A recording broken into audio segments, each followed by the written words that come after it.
بسم اللہ الرحمن الرحیم۔ السلام علیکم۔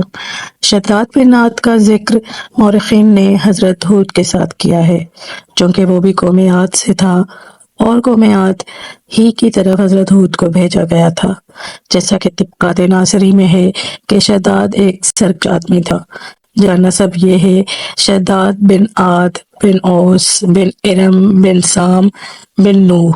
عاد کے دو بیٹے شداد اور شدید تھے۔ وہ دونوں بادشاہ ملے اور سب پر غالب آ گئے۔ پھر شدید مر گیا اور تمام حکومت شداد کو مل گئی۔ وہ دنیا کا بادشاہ ہوا۔ اس زمانے کے بادشاہ اس کے ماتحت ہو گئے۔ اس نے جنت کا ذکر سنا تو کہنے لگا، میں ایسی جنت بناؤں گا۔ اس نے عدن کے کسی صحرا میں ارم شہر 300 سال میں بنوایا۔ اس کی عمر 900 سال تھی۔ یہ بہت بڑا شہر تھا۔ اس کے مکانات سونے چاندی کے بنے تھے اور زیر و جد اور یاقوت کے ستون عمارات کے اندر دیے گئے تھے۔ اس میں قسم قسم کے درخت اور نہریں بھی تھیں۔ جب اس کی تعمیر مکمل ہو چکی تو وہ اہل مملکت کو لے کر اس طرف چل دیا، اور جب ایک دن اور رات کا سفر رہ گیا تو اللہ تعالیٰ نے اس پر آسمان سے چیخ بھیج کر ہلاک کر دیا۔ ناظرین، ارم ذات العماد یعنی کہ ارم ستونوں والا شہر، یا زبان عام میں صرف ارم بھی کہا جا سکتا ہے، اور انگریزی میں ارم آف دا پلرز یا پھر ارم، ابیر، وبار، یہ سارے نام دیے گئے ہیں۔ قدیم عرب قوم عاد کے مرکزی شہر کا نام تھا۔ یہ شہر طوفان نوح کے کافی عرصے بعد بسا اور زبردست ترقی کر گیا۔ اس وقت لوگ طوفان نوح کو بھول کر دوبارہ شرک اور بت پرستی کی طرف راغب ہو گئے تھے۔ اس قوم پر حضرت ہود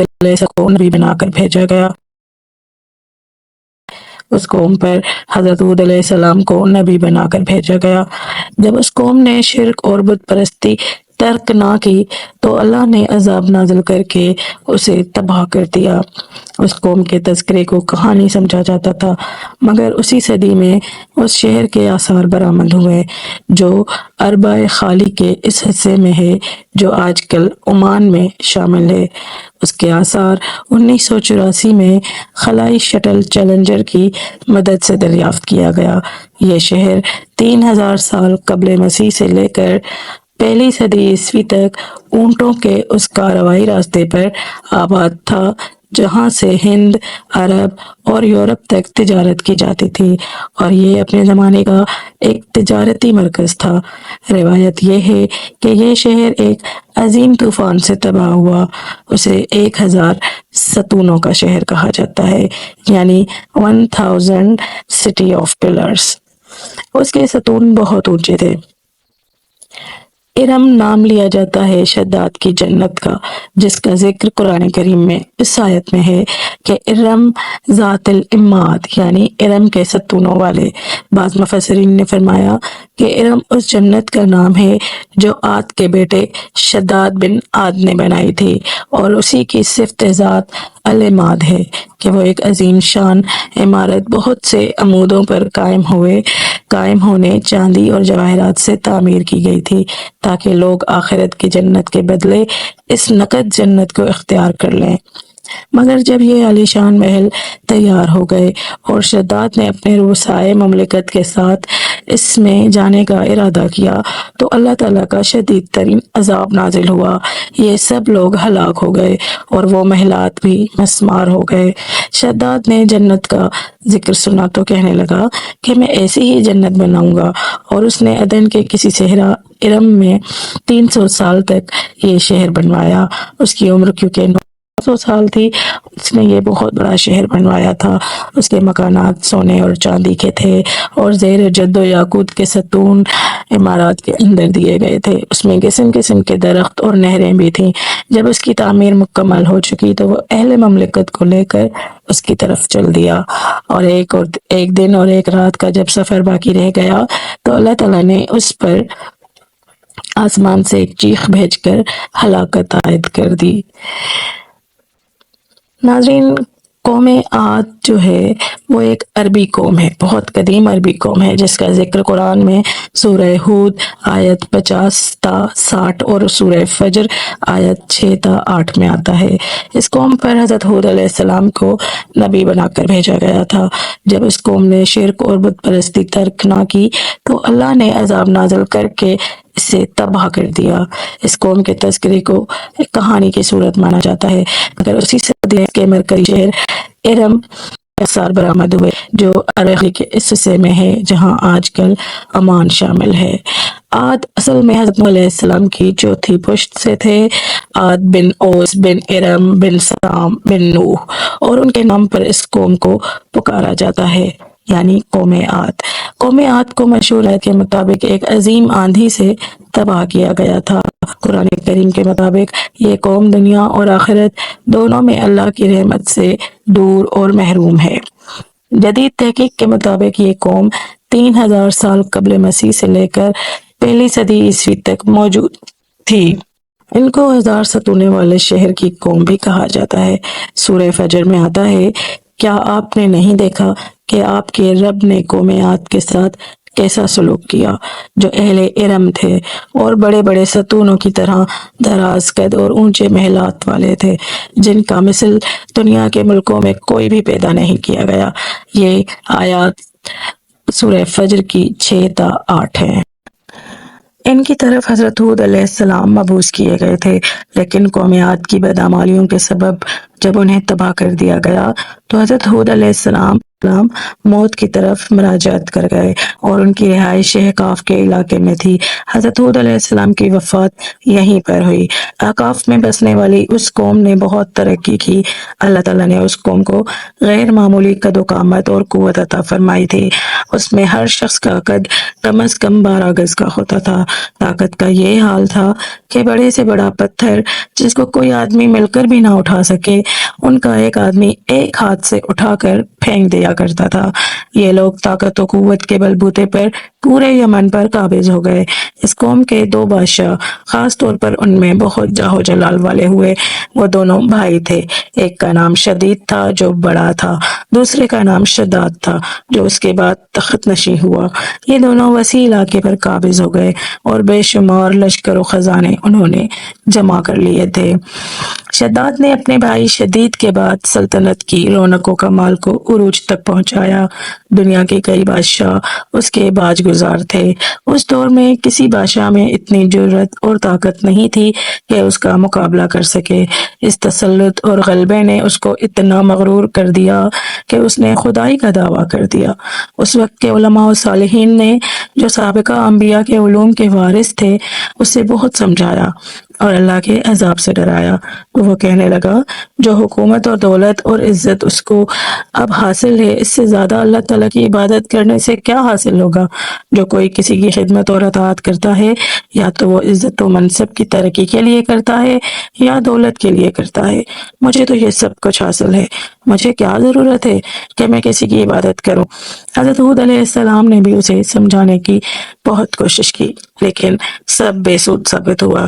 سمجھانے والوں نے تو یہ بھی کہا کہ یہ حکومت اور دولت ایک فانی چیز ہے، جبکہ اللہ کی اطاعت میں اخروی نجات اور جنت کا حصول ہے، جو دنیا کی ہر دولت سے بہتر اور زیادہ قیمتی ہے۔ اس نے پوچھا، یہ جنت ہوتی کیسی ہے؟ اس کی تعریف اور خوبی بتاؤ۔ نصیحت کرنے والوں نے جنت کی وہ صفات جو انبیاء کرام کی تعلیمات کے ذریعے ان کو معلوم ہوئی تھی اس کے سامنے بیان کر دی، تو اس نے کہا، مجھے اس جنت کی ضرورت نہیں، ایسی جنت تو میں خود دنیا ہی میں بنا سکتا ہوں۔ چنانچہ اس نے اپنے افسروں میں سے 100 معتبر افراد کو بلایا اور ہر ایک کو 1000 آدمیوں پر مقرر کیا، اور تعمیر کے سلسلے میں ان سب کو اپنا نقطۂ نظر اور پسند سمجھا دی۔ اس کے بعد پوری دنیا میں اس کام کے ماہرین کو عدن بھجوانے کا حکم دیا۔ علاوہ ازیں اپنی قلمرو میں سب حکمرانوں کو یہ حکم دیا گیا کہ سونے چاندی کی کانوں سے اینٹیں بنوائیں اور کوہ عدن کے متصل ایک مربع شہر جو 10 کوس چوڑا اور 10 کوس لمبا ہو بنانے کا حکم دیا۔ اس کی بنیادیں اتنی گہری کھدوائیں کہ پانی کے قریب پہنچا دی۔ پھر ان بنیادوں کو سنگ سلیمانی سے بھروا دیا۔ جب بنیادیں بھر کر زمین کے برابر ہو گئیں تو ان پر سونے چاندی کی اینٹوں کی دیواریں چنوا دی گئیں۔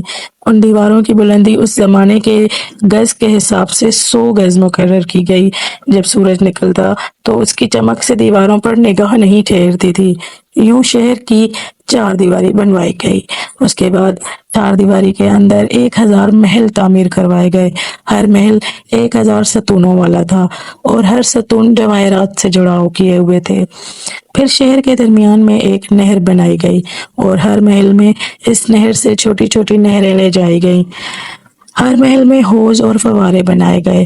ان نہروں کی دیواریں اور فرش یاقوت، زمرد، مرجان اور نیلم سے سجا دی گئیں۔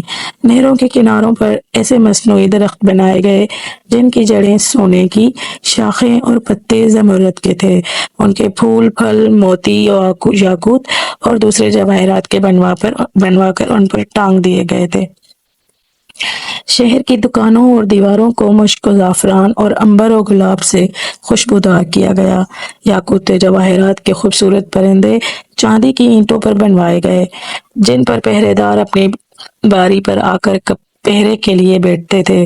جب تعمیر مکمل ہو گئی تو حکم دیا کہ سارے شہر میں ریشم کے قالین بچھا دیے جائیں۔ پھر نہروں سے کسی کے اندر میٹھا پانی، کسی میں شراب، کسی میں دودھ اور کسی میں شہد اور شربت جاری کر دیا گیا۔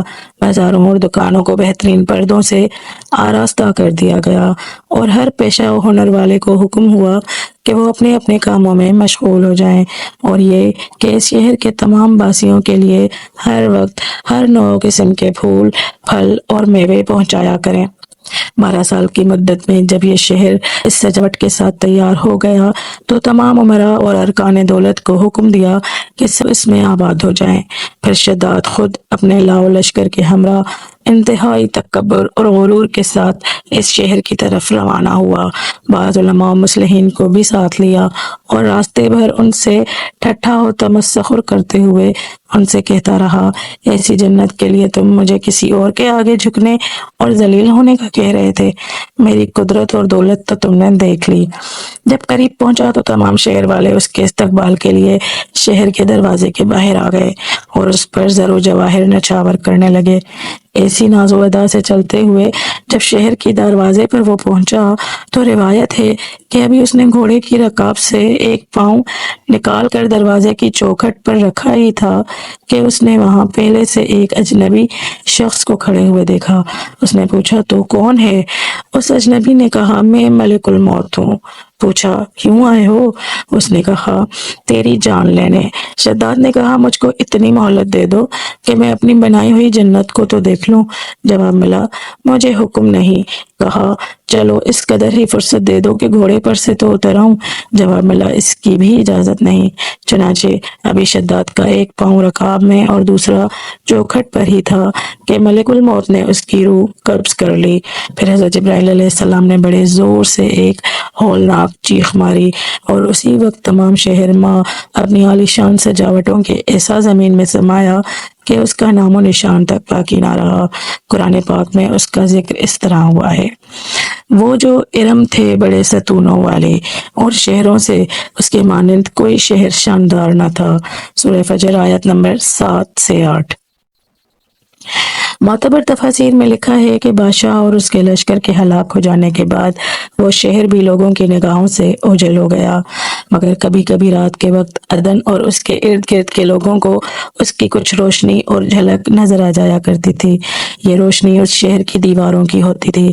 حضرت عبداللہ بن کلابہ رضی اللہ عنہ جو صحابی ہیں، اتفاق سے ادھر کو چلے گئے۔ اچانک آپ کا ایک اونٹ بھاگ گیا۔ آپ اس کو تلاش کرتے کرتے اس شہر کے پاس پہنچ گئے۔ جب اس کے میناروں اور دیواروں پر نظر پڑی تو آپ بے ہوش ہو کر گر پڑے۔ جب ہوش آیا تو سوچنے لگے کہ اس شہر کی صورتحال تو ویسی ہی نظر آتی ہے جیسی نبی کریم صلی اللہ علیہ وآلہ وسلم نے ہم سے شداد کی جنت کے بارے میں بیان فرمائی تھی۔ یہ میں خواب دیکھ رہا ہوں یا اس کا کسی حقیقت سے بھی کوئی تعلق ہے؟ اسی کیفیت میں اٹھ کر وہ شہر کے اندر گئے۔ اس کے اندر نہریں اور درخت بھی تھے، جنت کی طرح کے پتے تھے، لیکن وہاں کوئی انسان نہیں تھا۔ آپ نے وہاں پڑے ہوئے کچھ جواہرات اٹھائے اور واپس چل دیے۔ وہاں سے وہ سیدھے اس وقت کے دارالخلافہ دمشق میں پہنچے۔ حضرت امیر معاویہ وہاں موجود تھے۔ وہاں جو کچھ ماجرا ان کے ساتھ پیش آیا انہوں نے بیان کیا۔ امیر معاویہ نے ان سے پوچھا، وہ شہر آپ نے حالت بیداری میں دیکھا تھا کہ خواب میں دیکھا تھا؟ حضرت عبداللہ رضی اللہ عنہ نے بتایا کہ بالکل بیداری میں دیکھا تھا، پھر اس کی ساری نشانیاں بتائیں اور یہ بھی کہ وہ عدن کے پہاڑ کی فلاں جانب اتنے فاصلے پر ہے، ایک طرف فلاں درخت، دوسری طرف ایسا کنواں ہے، میں وہاں سے کچھ جواہرات اٹھا لایا ہوں۔ امیر معاویہ یہ ماجرا سننے کے بعد نہایت حیران ہوا۔ پھر اہل علم حضرات سے اس بارے میں معلومات حاصل کی گئیں۔ کیا واقعی دنیا میں ایسا شہر کبھی بسایا بھی گیا تھا جس کی اینٹیں سونے چاندی کی ہوں؟ علماء نے بتایا کہ ہاں، قرآن کریم میں بھی اس کا ذکر آیا ہے۔ اس آیت میں ارم ذات العماد یہی شہر ہے، مگر اللہ تعالیٰ نے اس کو لوگوں کی نگاہوں سے چھپا دیا ہے۔ علماء نے بتایا کہ حضرت صلی اللہ علیہ وآلہ وسلم نے یہ بھی فرمایا ہے کہ میری امت میں سے ایک آدمی اس میں جائے گا، سرخ رنگ کا ہوگا، اس کے ارد اس کے ابرو اور گردن پر 2 تل ہوں گے۔ وہ اپنے اونٹ کو ڈھونڈتا ہوا اس شہر میں پہنچے گا اور وہاں کے عجائبات دیکھے گا۔ جب امیر معاویہ نے یہ ساری نشانیاں حضرت عبداللہ بن کلابہ رضی اللہ عنہ میں دیکھیں تو فرمایا، واللہ یہ وہی شخص ہے۔ ناظرین، ملتے ہیں کسی نئی ویڈیو میں، میرے چینل کو سبسکرائب کیجیے گا۔